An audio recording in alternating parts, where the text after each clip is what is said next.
Hello friends, वेद 36 में आप सभी का स्वागत है। आज फिर से मैं आप सभी के बीच एक बहुत ही महत्वपूर्ण और एक नया वीडियो लेकर के आई हूँ, जिसमें हम छत्तीसगढ़ की विशेष पिछड़ी जनजातियों में कमार जनजाति के बारे में बात करने वाले हैं। आप सभी को पता ही होगा, जो जनजाति वाला पोर्शन है वो आपके सीजीपीएससी प्रारंभिक परीक्षा, मुख्य परीक्षा और स्टेट सर्विसेज वाले छत्तीसगढ़ से संबंधित सभी परीक्षाओं के दृष्टिकोण से बहुत ही ज़्यादा महत्वपूर्ण है और सर्वाधिक प्रश्न इस पोर्शन से पूछे जाते हैं। लेकिन आप लोगों ने देखा होगा कि आजकल आपकी परीक्षा में कुछ नए प्रश्न पूछे जा रहे हैं जो हमको पता नहीं होते हैं। तो मैं वही कोशिश कर रही हूँ, कुछ नए नए शब्द जो आपकी परीक्षा में पूछे जा रहे हैं जनजातियों से संबंधित, वो मैं आप लोगों को बता सकूं। यदि आप लोगों को वीडियोस अच्छे लग रहे हों तो आप अपने दोस्तों से ज़रूर शेयर करिएगा, ताकि ज़्यादा से ज़्यादा लोग जो हैं ये इन्फॉर्मेटिव वीडियोस जो है वो देख सकें। इसके अलावा यदि आप लोगों ने मेरे द्वारा बनाए गए जनजाति के पुराने वीडियोस नहीं देखे हैं तो मैंने आपको डिस्क्रिप्शन में लिंक दे रखा है, आप वहाँ से जा कर के बैगा, अबुझमाड़ियाँ और जनजातियों से संबंधित एक दो वीडियोज़ हैं उसे और भी देख सकते हैं। तो चलिए प्रारंभ करते हैं आज हम कमार जनजाति के बारे में।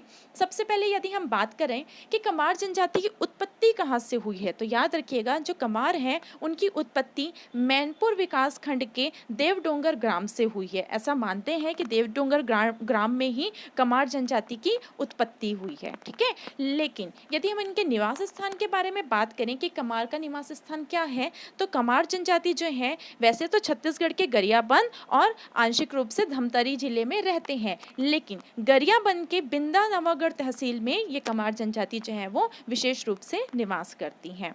यदि हम बात करें कि रायपुर संभाग की विशेष पिछड़ी जनजाति कौन सी है, आपकी परीक्षा में यह प्रश्न पूछा जा चुका है, तो याद रखिएगा, रायपुर संभाग की एकमात्र विशेष पिछड़ी जनजाति है कमार जनजाति। देखो यहाँ पर शब्द लिखा है विशेष पिछड़ी जनजाति, तो विशेष पिछड़ी जनजाति में तो सिर्फ कमार जनजाति है जो आपके रायपुर संभाग में निवास करती है। इसके अलावा और भी जनजातियां हैं, लेकिन वो विशेष पिछड़ी जनजाति नहीं है। इसके अलावा कमार जनजाति के ऊपर एक किताब लिखी गई है जो है द कमार, और इसको लिखने वाले हैं श्यामचरण दुबे। तो ये भी आपकी परीक्षा में पूछा जा सकता है। तो चलिए आगे हम बात करते हैं कि कमार जनजाति का आर्थिक जीवन, सामाजिक जीवन और सांस्कृतिक जीवन किस तरीके से है, ये किस तरीके से अपना जीवन यापन करते हैं। तो चलिए देखते हैं। सबसे पहले बात करें कि कमार जनजाति का आर्थिक जीवन कैसा है। वैसे तो सभी जनजातियों का आर्थिक जीवन जो है वो कृषि पर आश्रित होता है, तो ऑब्वियस सी बात है कि कमार जनजाति का भी जो जीवन है वो कृषि पर आश्रित है, और इनकी जो कृषि पद्धति है उसको दाहिया कृषि कहते हैं। ठीक है, तो ये बहुत ही ज़्यादा महत्वपूर्ण है कि दाहिया कृषि या दाही कृषि भी कहा जाता है। तो कमार जनजाति जो है वो कौन सी कृषि करते हैं, तो दाहिया कृषि करते हैं। इसके अलावा इनकी आजीविका के साधन में बांस शिल्प करना और शिकार करना भी शामिल है। आप याद रखिएगा, बार बार परीक्षा में पूछा जाता है कि बांस शिल्प करने वाली जनजाति कौन सी है छत्तीसगढ़ में, तो कमार जो है वो बांस शिल्प करने के लिए बहुत ही निपुण जनजाति मानी जाती है।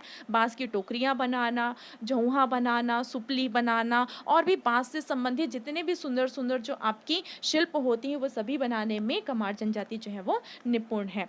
इसके अलावा यदि हम कमार जनजाति के पंचायत के बारे में बात करें, तो इनके पंचायत, वैसे तो पंचायत में बहुत सारी चीज़ें होती, लेकिन इनके पंचायत को कुरहा के नाम से जाना जाता है। तो ये बहुत ही महत्वपूर्ण तथ्य है, किनके पंचायत को कुरहा कहा जाता है, तो कमार जनजाति के पंचायत को कुरहा कहते हैं। ठीक है, इस जनजातियों में घोड़े को स्पर्श करना और बाल को कटवाना जो है वो वर्जित माना जाता है। मतलब कि कहा जाता है कि घोड़े को स्पर्श नहीं करना है और बाल को नहीं कटवाना है। इसी वजह से जो कमार जनजाति में जितने भी पुरुष होते हैं उनके बाल जो है वो लंबे होते हैं। अगर हम बात करेंगे कमार जनजाति के सामाजिक जीवन के बारे में, तो इनका भी सामाजिक जीवन बहुत ही सुंदर है। इनका भी समाज जो है वो पितृसत्तात्मक है। तो याद रखिएगा, वैसे तो पूरा मतलब जितने भी जनजाति हैं आपके छत्तीसगढ़ में, उन सभी का समाज जो है वो कैसा है, तो पितृसत्तात्मक है। वैसे ही आपका कमार जनजाति समाज कैसा है, तो पितृसत्तात्मक है। यदि हम इनके गोत्र के बारे में बात करेंगे, तो कमार जनजाति में बुधर जीवा नामक गोत्र पाया जाता है। इसके अलावा मकाड़िया गोत्र है और पहाड़ पतिया गोत्र है। लेकिन इन गोत्र की क्या क्या खासियत है, जिसमें बुधर जीवा जो गोत्र है कमारों में, इस गोत्र को सबसे उच्च जाति का गोत्र माना जाता है, या इस गोत्र के लोग जो है वो कमार में सबसे उच्च माने जाते हैं। इसके अलावा जो मकाड़िया जो गोत्र है, मकाड़िया गोत्र के जो कमार जनजाति के लोग हैं, ये मकाड़िया लोग जो है वो बंदर के मांस खाने वाले लोग हैं। इसके अलावा जो पहाड़ पत्तियां जो गोत्र है, ये पहाड़ों में निवास करते हैं, इसलिए इनको पहाड़ पत्तियां कहा जाता है और ये भी कमार जनजाति का एक गोत्र है। यदि हम बात करेंगे कि कमार के कुल देव को क्या कहा जाता है, तो कमारों के कुल देव को पोगरी देव कहा जाता है। ठीक है, इसको आप ऐसा याद कर सकते हो। वैसे पोगरी का मतलब क्या होता है छत्तीसगढ़ में? पोगरियाना या पोगरी करना मतलब कि किसी चीज में कब्जा करना। ठीक है, तो कमार जनजातियों में कौन सी देवता का कब्जा है? तो पोगरी देव का कब्जा है, आप ऐसा कह सकते हैं। ठीक है, इसके अलावा ये और कौन सी देवता की पूजा करते हैं? तो कमार जो है वो वामन देव की पूजा करते हैं। देखो ये अलग अलग चीजें हैं। एक और चीज है इसके अलावा है पूर्वज, है ना, कि कमार जनजाति के पूर्वज किसे माना जाता है ना। तो वैसे तो कमार बहुत सारे का मतलब तथ्य है कि कमार जनजाति की उत्पत्ति जो है वो गोंड से हुई है, लेकिन कमार जो है वो गरियाबंद में रहने लगे तो अपने आप को गोंड जनजाति से पृथक समझने लगे। ठीक है, लेकिन जो कमार जो है वो अपने पूर्वज जो है वो गाता डूमा को मानते हैं। तो ये तीनों अलग अलग तथ्य हैं कि कमार के पूर्वज कौन है, तो गाता डूमा, कमार जनजाति के मुख्य देवता कौन है, तो वामन देव, और कमार जनजाति के कुल देव कौन है, तो पोगरी देव। ये तीनों चीजें हैं और तीन अलग तरीके से आपसे प्रश्न पूछे जा सकते हैं।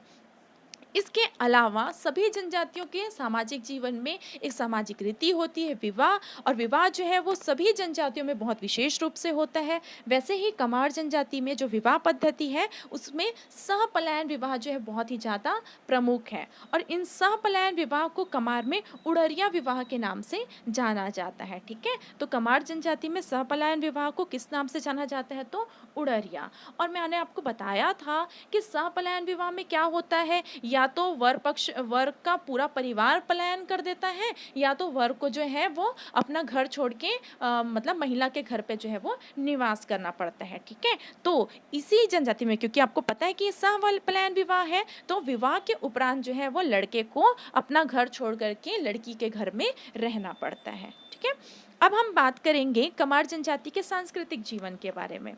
तो वैसे तो सभी जनजातियों का सांस्कृतिक जीवन बहुत ही सुंदर है, सभी में नृत्य, संगीत, पर्व और बहुत अनेक प्रकार की चीज़ें जो है वो विद्यमान हैं। लेकिन अगर हम बात करेंगे कि कमार की संस्कृति में, तो कमार जो है वो सर्वाधिक गोदवाने वाली जनजातियों के रूप में जानी जाती है। देखिए ये अलग अलग चीज़ें हैं। अगर आपसे प्रश्न पूछा जाए कि सर्वाधिक गोदना प्रिय जनजाति, तो सर्वाधिक गोदना प्रिय तो है बैगा जनजाति, लेकिन सर्वाधिक गोदना गोदवाने वाली जनजाति के बारे में अगर आपसे पूछा जाए तो कमार जनजाति जो है वो सर्वाधिक गोदना गोदवाने वाली जनजाति है।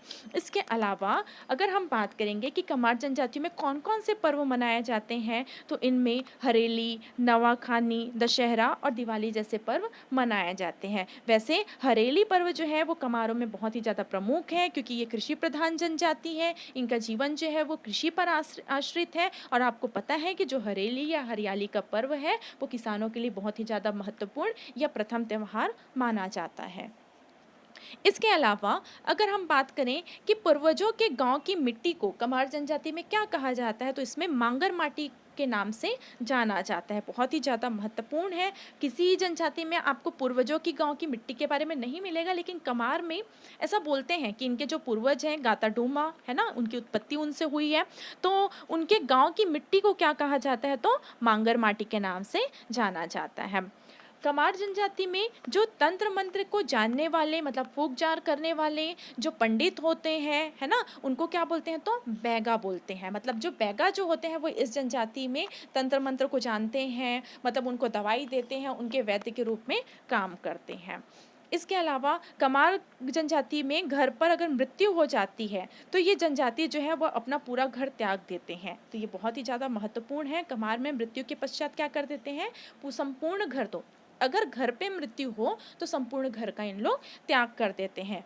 और इस जनजाति में मृत्यु के पश्चात मतलब मृत्यु होने के बाद जो शव होता है, मतलब जो पार्थिव का शव होता है, उसके सर को उत्तर दिशा की ओर करके रखते हैं। जनरली सभी जनजातियों में शव का जो सिर होता है उसको दक्षिणवर्ती करके रखते हैं, लेकिन कमार जनजाति में शव के सिर को उत्तर दिशा की ओर करके रखते हैं।